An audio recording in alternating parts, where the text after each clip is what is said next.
Биыл ел егемендігіне 30 жыл. Қазақ халқының ғасырлар бойы аңсаған асыл арманы орындалды. Тәуелсіздіктің ақ таңы атты. Бұл күн әсіресе тәуелсіздіктің құрдастары үшін ерекше мейрам.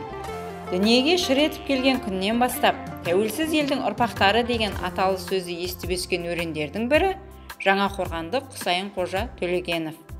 1991 жылы Қазақстан атты кең байтақ еліміз көк байрағын көкке желбіретіп, ежелден аңсаған азаттығына қол жеткізгенде, Төлегеновтер отбасында жарық дүниеге келген Құсайын Қожа тәуелсіз Қазақстанмен бірге өсіп, бірге ер жетті. Тәуелсіздіктің құрдасы болу мен үшін бір бақыт, бір қуаныш. Мен 1991 жылы Жауырған ауданы Қожегет ауылында дүниеге келдім. 2008 жылы мектепті бітіріп, Қызылорда облысы Қорқыт Ата атындағы мемлекеттік университетке оқуға түстім. 2015 жылы Жауырған ауданы 14-ші өрт сөндіру бөлімінің өрт сөндіруші құтқарушы қызметіне тағайындалдым.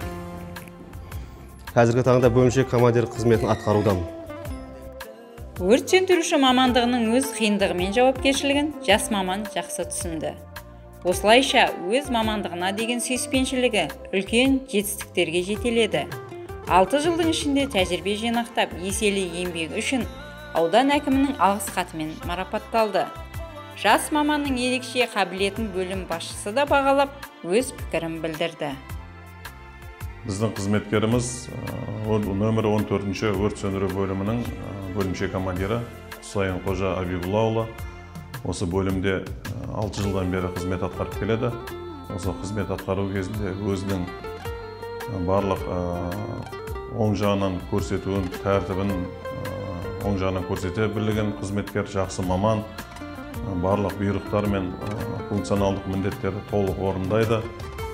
Аудандағы болып жатқан төтенше жағдайлардың алдын алу мен жоюда барлық авариялық құтқару қызметтеріне өрт сөндіруге толық қатысып жүрген маман, артындағы келе жатқан жас мамандарға да өзінің сол білетінін барлығын үйретіп келе жатыр.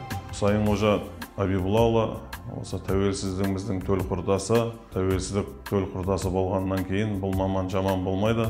Барлық жерлестерді келе жатқан тәуелсіздігіміздің 30 жылдық мерекесімен құттықтаймыз. Еліміз тыныш, жұртымыз аман болсын.